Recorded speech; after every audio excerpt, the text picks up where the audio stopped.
आप सभी को प्रणाम। जय गुरुदेव। आज के इस अध्याय से पहले सभी मिलकर गायत्री मंत्र करेंगे। ओम भूर्भुवः स्वाहा तत्सवितुर्वरेण्यं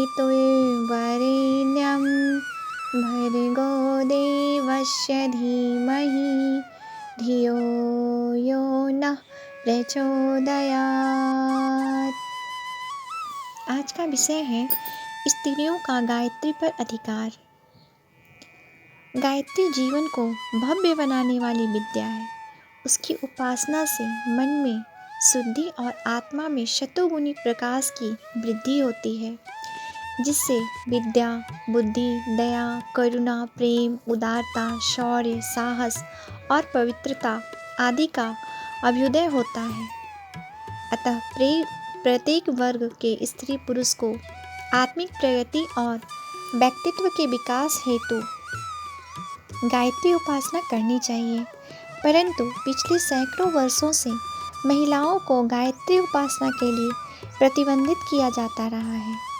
मध्यकाल में देश में जो आध्यात्मिक अंधकार युग रहा, उससे अनेक ऐसी निराधार मान्यताएं उठ खड़ी हुई, जिनके लिए न कोई विवाद था और न बहाना। गायत्री उपासना से विशेषकर इसी युग में नारी जाति को प्रतिबंधित किया गया। कालांतर में कुछ स्वार्थी तत्वों ने ऐसे श्लोक भी गढ़ लिए जो वैदिक मान्यताओं का प्रतिवाद करते हैं, पर यथार्थ तो यथार्थ ही है। थोड़ी सी भी विवेक बुद्धि से वस्तु स्थिति को भली प्रकार हृदयगमन किया जा सकता है। यह एक तथ्य है कि भारतवर्ष में सदा से स्त्रियों का समुचित मान रहा है।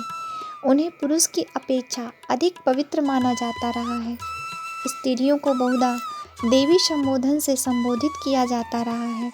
नाम के पीछे उनकी जन्मजात उपाधि देवी प्रायः जुड़ी रहती है।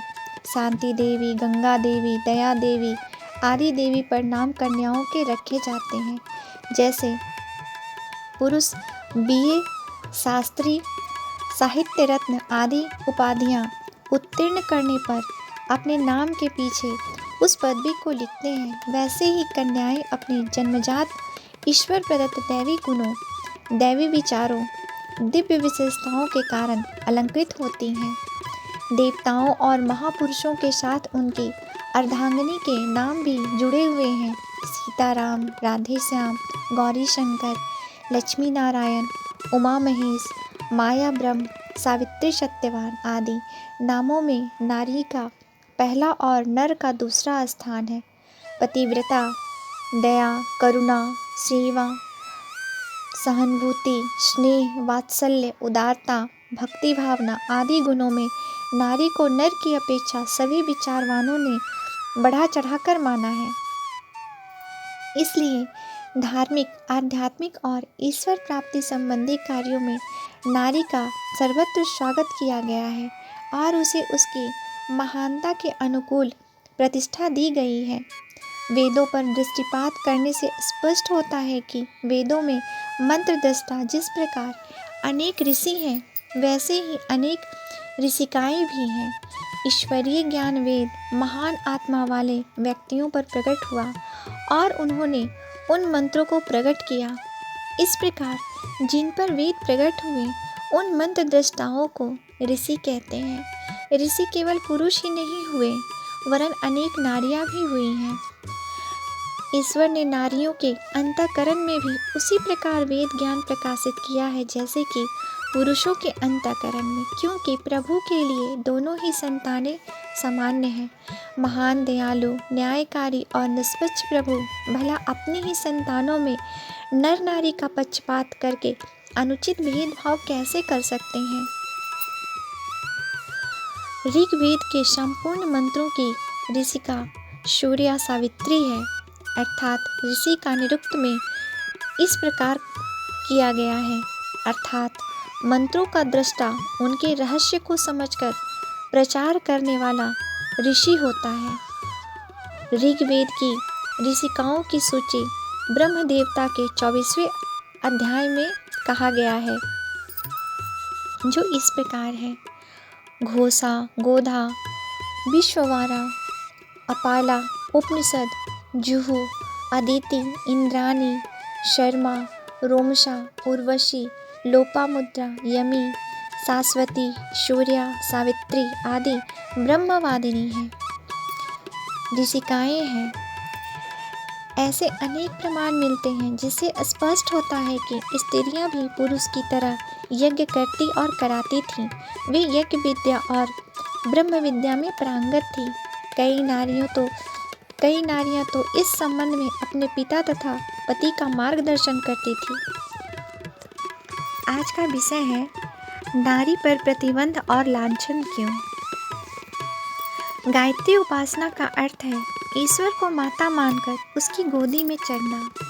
संसार में जितने संबंध हैं, रिश्ते हैं, उन सब में माता का रिश्ता अधिक प्रेमपूर्ण है, अधिक घनिष्ठ है। प्रभु को जिस दृष्टि से हम देखते हैं, हमारी भावना के अनुरूप वे वैसे ही प्रत्युत्तर देते हैं। जब ईश्वर की गोदी में जीव मातृभावना के साथ चढ़ता है तो निश्चय ही उधर से वात्सल्यपूर्ण उत्तर मिलता है। स्नेह, वात्सल्य, करुणा, दया, ममता, उदारता, कोमलता आदि तत्व नारी में नर की अपेक्षा स्वतः अधिक होते हैं। ब्रह्म का अर्ध वामांग ब्रह्मई तत्व अधिक कोमल, आकर्षक एवं शीघ्र द्रवीभूत होने वाला है। इसलिए अनादिकाल से ऋषि लोग ईश्वर की मातृभावना के साथ उपासना करते रहे हैं और उन्हें प्रत्येक भारतीय धर्मावलंबी को इसी सुख साध्य, सरल एवं शीघ्र सफल होने वाली साधना प्रणाली को अपनाने का आदेश दिया जाता है। गायत्री उपासना प्रत्येक भारतीयों का धार्मिक नित्य कर्म है। संध्या वंदन किसी पद्धति से किया जाए, उसमें गायत्री का होना आवश्यक है। विशेष लौकिक या परलौकिक प्रयोजन के लिए विशेष रूप से गायत्री की उपासना की जाती है, पर उतना न हो सके तो नित्य कर्म की साधना तो दैनिक कर्तव्य है। उसे न करने से धार्मिक कर्तव्यों की उपेक्षा करने का दोष लगता है। कन्या और पुत्र दोनों ही माता की प्राण प्रिय संतानें हैं। ईश्वर को नर और नारी दोनों दुलारे हैं। कोई भी न्यायशील माता पिता अपने बालकों में इसलिए भेदभाव नहीं करते कि वे कन्या है या पुत्र है।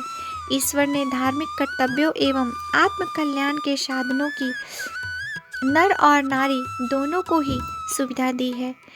यह क्षमता न्याय और निष्पक्षता की दृष्टि से उचित है, तर्क और प्रमाणों से सिद्ध है।